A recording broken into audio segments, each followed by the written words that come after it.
Oi, you. It's time for another episode of Dorothy and the Dealer. Let's tune into the conversation.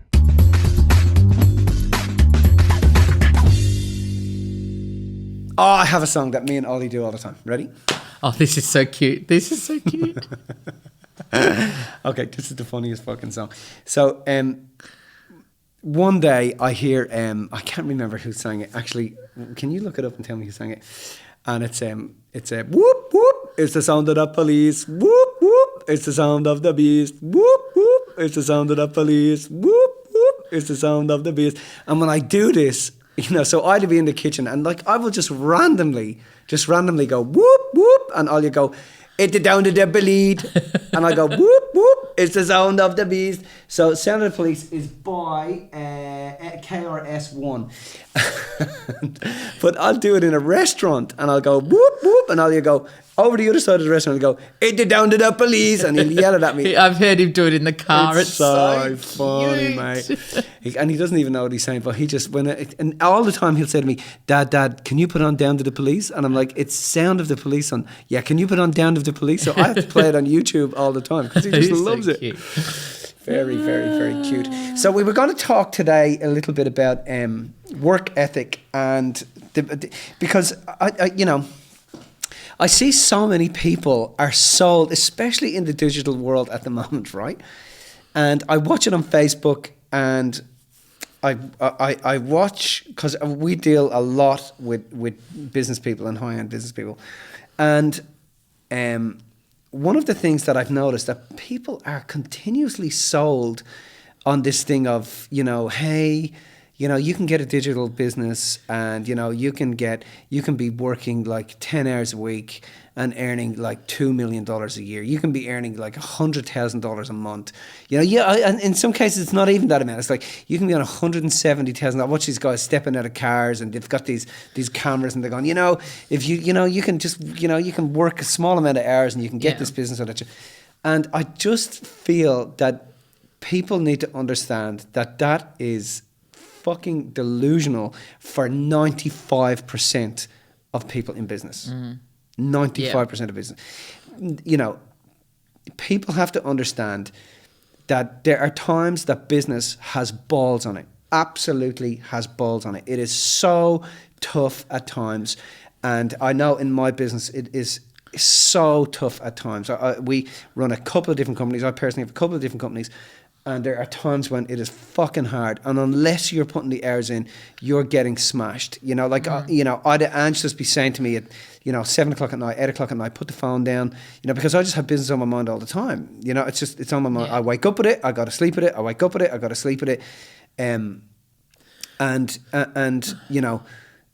So talk about what you were talking about there, about the concept of the things that we're looking for, the things that we want to get. Right. So when a person becomes a visionary, not a vision, they become a visionary. So they have this outcome that they want to achieve. And in this outcome that they want to achieve, there are certain things that they feel that, the self feels it's going to get when it gets there. It's going to experience when it gets there. Now, what I mean by that, those four basic needs of the self when they achieve something. The first one is that they want to feel stimulated. It's why they get into business. They want to feel stimulated. Mm-hmm. The next one is that they want to feel special. Yep. Like they've achieved and done something different for the world. The next one is that they want to connect. So they want to feel a sense of connection, like they've connected to the world. And then the last one is that they want to feel love. It's the ultimate thing. Ultimate things, they want to feel love. Now, what happens for people though, and the way people get distracted, is that if you can give a person, for example, connection, without having got the outcome, they will abandon the outcome, right? Yeah. Just for the short-term connection. So the long-term vision suffers because of the short-term. So something that something that they're looking for along the way, which is the stimulation, the connection, feeling special. If they can shortcut that and find a different way to get that, they will opt for the shortcut as opposed to getting it through the long-term plan. That's right. Okay. So they opt for the shortcut instead of getting it through the long-term plan. Yeah. And so unless they are aware of the time and effort that has to be put in, because we watch people sign up for business deals, sign up to companies, and they're sold the dream, right? They're sold the dream, or they're sold the outcome, and the outcome is possible. Don't get me wrong, but when you're sold on that, you think that you have a belief that you can get there by just staying comfortable or by not working for it. And we're in an age now, and Simon Sinek talks about it a lot. And I think I showed you that that talk he did on immediate gratification. The immediate gratification, on the millennials and the young kids, especially now. How we're in an age where we put a post up and we automatically get that immediate gratification of the likes and the comments and the people articulating in the form of a heart on Instagram that you are on track or that they like you. So they are, or at their fingertips is an answer. Like, you can go onto your phone and you can, put something into a search engine, you can have the answer straight away. Yep. So they're used to having that immediate gratification. And when we're used to having that immediate gratification, we feel like we're suffering if we don't have that. We feel like going for that long term is suffering. I know people, even in my small circle, that don't want to have a job or don't want to have they don't want to do some of the things that they need to do because they don't feel like it's going to get them to the outcome of being wealthy, and being rich or whatever. But they don't realise that there's a path that's going to get there. So people are sold into these businesses on the dream of the outcome without the understanding that there's a process along the way. That's right. And that unless you work along the way. Now, you have to work. Well, it's like you have to work. Well, you can work smart, but it takes time to learn how to work smart. Yeah. So you have to work hard in that process. Yeah. And people who get there and who seem to have an overnight success, those people have worked their butts off for years to get them to a point where if you're being sold on an overnight success, you're being sold a fucking lie. That is bullshit. It is absolutely bullshit. And people, when getting into businesses or buying into companies or buying into the dream, you need to have done your homework. You need to ask the pointy questions. How long did it take you to get here? Like, we do see quick successes. We've seen them. Yeah, but even the quick successes, they still worked for it. My God. I mean, we've had the conversations with them. Yeah. They'll tell you it's a 60-30 rule. 60 hours is spent on the business, 30 hours is spent on my growth. 60 hours is spent on the business, 30 hours is spent on my growth. That's the 60-30 rule. 60 hours spent making the calls, cold calls, hard, banging the table, 100 to 300 calls a day, non-stop until they get the outcome that they want. Yeah, so many people fall on the wayside of that because they're not getting the response or the reaction through their business immediately. Yeah, they don't even pick up the phone. Yeah, it's like I'll talk to some of our clients and I'll say, "How many calls you make today?" 5. Mate, it's never going to happen. No. It's never going to happen. You need to be making 50, 100, 200 calls a day minimum, and it's like they're like, "Oh, I'm hesitant." Well, if you're hesitant, don't fucking do it.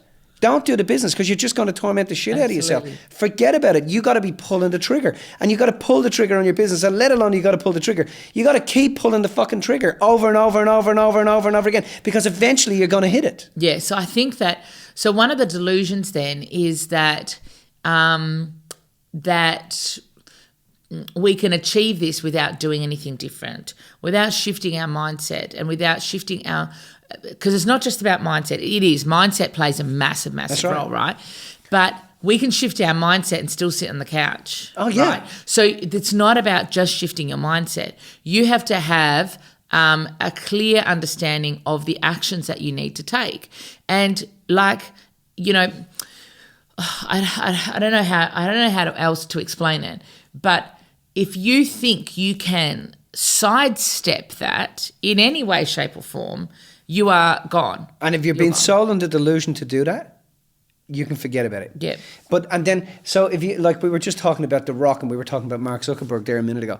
And, you know, like with The Rock, well, we'll talk about Mark, because I love Mark Zuckerberg. I absolutely, like, I think I could. Are you not talking about, you're talking Sorry, about not Mark Zuckerberg, Mark Wahlberg. Sorry. You love Mark Wahlberg. I love Mark Wahlberg. And I love his movies and I love his films. I think I even like his old... I think Tash is indicating... his muscles, yeah. I think I even like his old cheesy boy band stuff as well. I'm just saying. Marky Mark and the Funky Bunch. But you remember who he was with before that? Don't think I do. I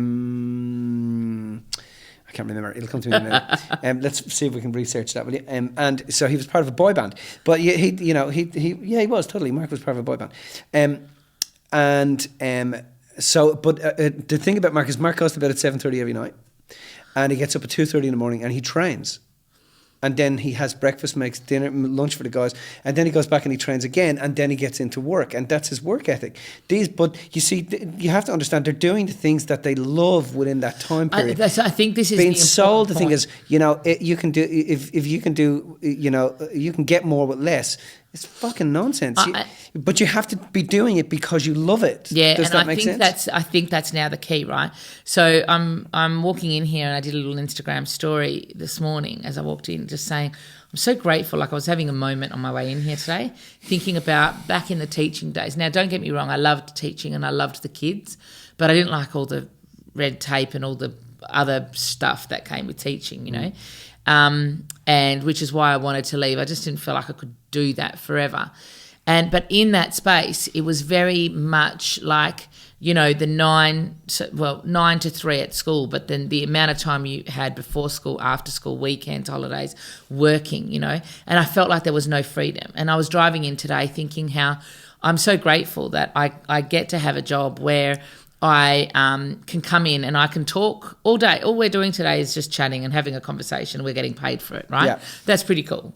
And then other days like, you know, Friday this week, you know, we're going to be planning. Tomorrow I'm going to be teaching about the wealth principles. So I'm kind of get shown where to go. Other people organise me. I get to go and do, and I'm doing, you know, I'm doing these things. But I think that even like as soon as I posted, I was thinking, you know, how important it is to understand, and I might do another post now that I'm thinking about it as well, how important it is to understand that only happened because I put my time in. And that doesn't negate the fact that at times it's still hard work. Yeah. But because I love what I do, and because I'm aligned with what I do, I am willing to handle the challenges that come with what I do, because it can be challenges. I mean, you and I know we're in seminars, and like our big seminar, we're in the room 14 hours a day, 12 to 14 hours in a day. That is like, it is not. You know, there's no mental space for anything else. Yeah. So that can, as much as we love it, it can also be, it's not like we're just, you know, lying in bed or just going for a walk and just doing our thing every day. Yeah. We're constantly working on it. The key to being successful then, I think, lies heavily on your ability to map it out, like we said, be willing to put the time and the effort in and to be able to work hard, and also understanding that if you're not doing what you love, you're not going to get there, because the thing about it is you will simply not put the fucking time in if you're not, you don't do what you love. You know, if the people you look up to and the people who are you know, the people that you work with, or the people that, you know, when I see emails coming in, you know, I saw that this week coming in at fucking 2:00 in the morning, you know. I'm getting text messages at 2 o'clock in the morning. You know, that's because everybody's doing what they fucking love. Yeah. Does that make sense? That everybody's doing what they fucking love. Yeah. And you know, we were just talking to one of the girls yesterday who has a big business, and she was saying, you know, I'll have my downlines will say to me, you know, why are you emailing me at 2 o'clock in the morning? Because I'm fucking working. Why do you think? What else? Because I'm why not you gonna fucking? get a chance Why? to do Well, it everybody else is out dancing. Everybody's at the nightclub. What the fuck are you doing? I'm working. You know, but why are you working? Because I'd rather be working than be out dancing. Yeah. Because I'm doing what I love. Yeah. Does that make sense? Absolutely. I think that's and I just think that people just don't realise that. So I think it's so important to have that understanding. Yeah, especially and we got to teach it to our kids. We got to teach it to the younger generation that are coming through, that are fucking just, you know, they want immediate gratification. You know, they just want it now. They've stopped communicating with each other correctly. So one of the things with that, and I think it might be worthwhile just to mention that Simon Sinek conversation, he talks about, you know, if you give, if a child has experienced alcohol or turning to alcohol before they're 16, right? Yeah. There is a higher chance that they are going to turn into be alcoholics, because whenever they are challenged in their lives, they will turn to what they used to turn to, right? But it's exactly the same with our kids. You know, we're giving them phones at an early age. Before they're emotionally intelligent, mature enough to understand certain things, they're used to that immediate gratification. So they're going to become addicts to that. Yeah. And that's what they're going to turn to later in life. So the best we can do for those, for our kids, is to not expect immediate gratification for ourselves. Yeah. And encourage and make sure that our kids are not on their phones 24/7, 100%. That we understand and we model the desire to wait or to understand that if we work hard at something, we're going to get put the hours in and put the time in and have, you know, long work, a good work ethic for the kids. I think that's really, really important. Wise, definitely wise. Yeah, that was cool. You make your kids work, I know. Yeah. They showed me their little money jar the other day. Shit, yeah. Yeah. I get the kids to trade. So I've got the kids trading early. So I will say, I will go around the house with them and say, right, what are we going to sell? What can we sell? And then they get a portion of it. They get a portion of it, yeah. So, and then what I do is I get them to put it up on Facebook, and then when the person turns up, like we've just done, we've just finished a reno. We had a lot of pavers there, so I took pictures of the pavers. And Lexi has to upload it. Lexi has to take the photos. Lola has to upload it. Lola has to take the photos. And then when the person turns up, they're the ones that do the negotiating. I don't even go out. Yeah. And I will let the person know in a message. Both my daughters, I'm teaching them how to master wealth. Both of my daughters will come out and they will deal with you.